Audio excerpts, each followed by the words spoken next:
Hugo winning Heat 3 in 52.87. Maya James, Shaune Fraser for the Caymans finishing in 4th.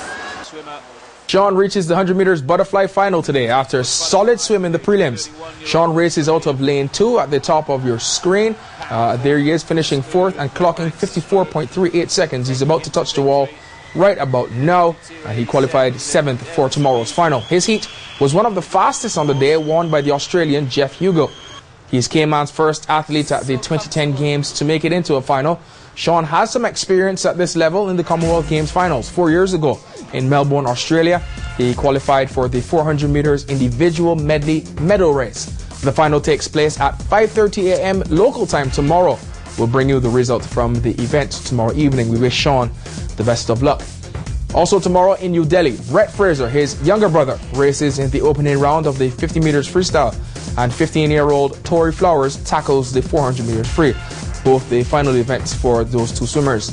After swimming, we switch our attention to track and field. Friday is a busy day for our athletes. Here's a rundown. The Morgan twins, Carl and Carlos, competing the opening round of the long jump. Ronald Forbes tries to book his ticket to the 110 meters hurdles final. First-timer John Ranking lines up in the 800 meters, and Michael Lettelau chases a medal in the men's hammer final.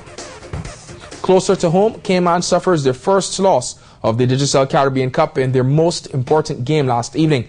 According to reports from Puerto Rico, the local lads starting well against the favourites, but Puerto Rico called on all their experience to hold off Cayman 2-0 in a highly charged game. So Puerto Rico take the lone automatic spot to the next round. Cayman returns home tonight, waiting to hear if they move on, depending on the runners-up from Group B and C. Only 2 runners-up from the 3 groups will go on to Stage 2.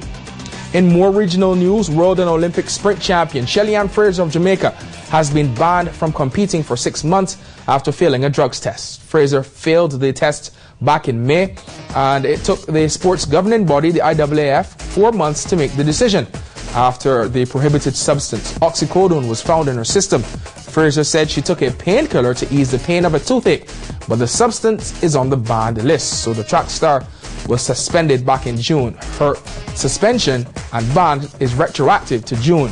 She escaped the maximum 2-year ban for her first offense and will return to competition in January next year. And it's Thursday night, so another edition of Let's Talk Sports comes your way at the top of the hour. Topics tonight: Cayman Islands Little League Association and what they're doing to help our youngsters. We preview this weekend's flag football finals. Members of all 4 teams will be in the studio with Vanessa and I, trading shots for Saturday's big finals at the Edwards Sports Center. You don't want to miss it. We also highlight Cayman Prep's effort to raise money for the Cancer Society with the Terry Fox run. You don't want to miss that as well. And also the top 5 players of the week. We have some magical stuff lined up for you tonight. Let's Talk Sports starts at 7. Join me and Vanessa for the show.